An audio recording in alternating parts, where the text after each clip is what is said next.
Okay, magandang araw po sa lahat. Welcome to my mini garden. Ito po yung ating mini farm ng ating mulberry. Yan. Ito po yung ating mulberry, ano. Oh, yan. Alam niyo po yung benepisyo nitong mulberry ay napakaganda ating katawan. Mayroon po itong antioxidants, anti-inflammatory. It produce or kumbaga nag-enhance para mag-produce ng collagen ng ating skin. Pampaganda din po ito ng skin. Ano pa ba? Maganda to sa mga puso. Sa puso, yan. Kung ang yung puso ay duguan na. ay kumbaga kung gusto niyo mag-healthy ang yung puso, ay ito ay napakaganda po ito sa ating mga puso. Sa ating puso, sa ating katawan. At maganda rin ito sa, halimbawa, mataas yung sugar nyo, ay maganda po ito. Para kumbaga maging normal lagi ang ating blood sugar. So, sa mga diabetic kasi, kumbaga, instead na uminom kayo ng mga gamot na gano'n, try nyo yung organic, di ba? Kasi nga, yung mga gamot na yan, ay may side effect po yan. So, itong mulberry po, yan po ang ating mulberry. Kung makikita nyo, ang dami nating tanim na dyan. May mga bago na kong tinanim. So, magtanim na rin po kayo to sa inyong bakuran. Ayun, nagawa rin po itong tea. Yan, mulberry tea. At ngayon, mga kajali, ay ginawa natin na chips. Hindi nyo na kailangan mag-init ng tubig o gumawa ng tea kasi on the spot ay pwede nyo nang kainin. Ba? Ito. Pwede nyo nang kainin ng mulberry.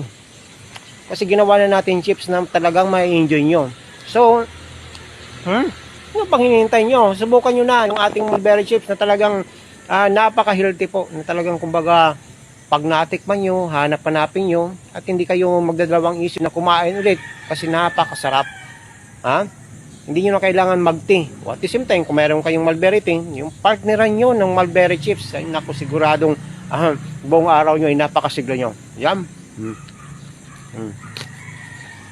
Okay, hanggang sa muli, maraming salamat. And this is Jollibee. Thank you. Ay, isa pa pala. Yung gustong bumili, nasa comment lang yung ating link, kung saan mabibili yung ating mulberry chips ni Jollibee, na siguradong hanap-hanapin nyo. Kasi itong ating mulberry chips ay kakaiba.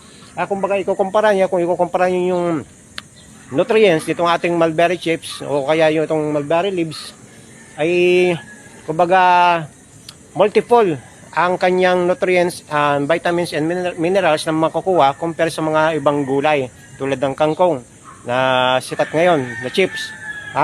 Walang panama kung pag-uusapan lang naman ay tungkol sa nutrients ng leaves.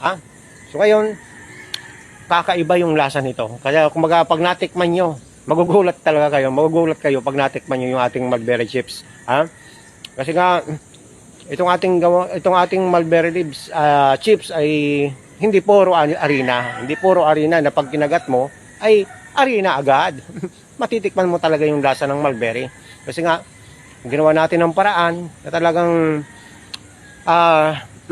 maging masustansya talaga. Hindi yung nakot dahil sa arena. Okay?